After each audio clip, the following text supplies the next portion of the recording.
Temuan kasus polio di Jawa Tengah dan Jawa Timur menunjukkan bahwa pelaksanaan program imunisasi dasar belum optimal. Ekosistem ironi vaksinasi yang sedang tak baik menyebabkan penyakit yang pernah berhasil dieradikasi ini muncul lagi. 3 kasus lumpuh layuh akut akibat virus polio tipe 2 telah dilaporkan. Menurut laporan Kementerian Kesehatan, 1 kasus dilaporkan di Jawa Tengah dan 2 kasus dilaporkan di Jawa Timur. 2 kasus ditemukan pada Desember 2023 dengan kronologi berbeda. Penyakit infeksi polio disebabkan virus polio amat menular, menyerang sistem saraf, serta dapat menyebabkan kelumpuhan tulang belakang dan pernapasan, bahkan kematian.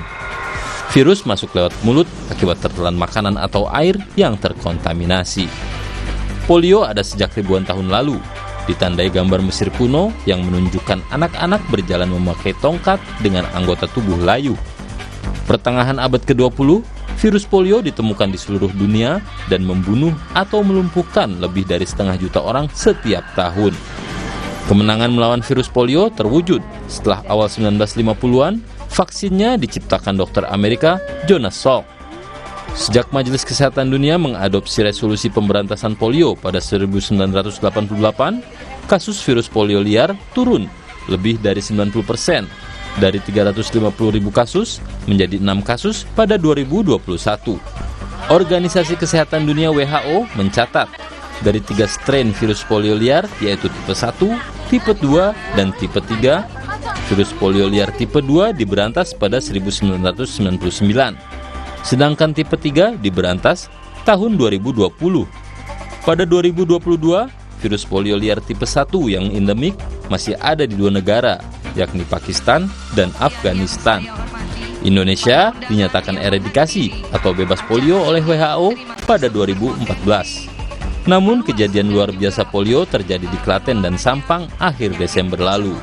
Sebelumnya, kasus polio ditemukan November 2022 di Aceh dan Maret 2023 di Jawa Barat. Tahun 2006 ada 305 kasus di lebih dari 10 provinsi. Penyebabnya cakupan imunisasi dasar rendah.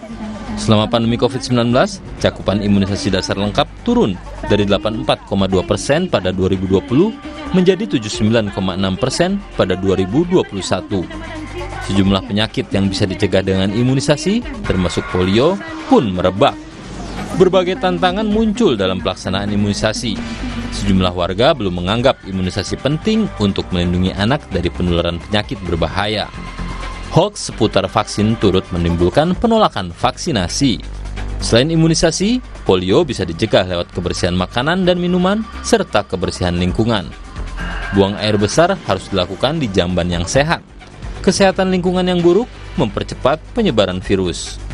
Pemberantasan polio tak cukup dengan mencanangkan Pekan Imunisasi Nasional dan Subpin dengan cakupan luas. Pemerintah perlu melibatkan semua pihak, termasuk tokoh agama dan kader kesehatan, untuk mengedukasi warga mengenai pentingnya imunisasi dan kebersihan lingkungan.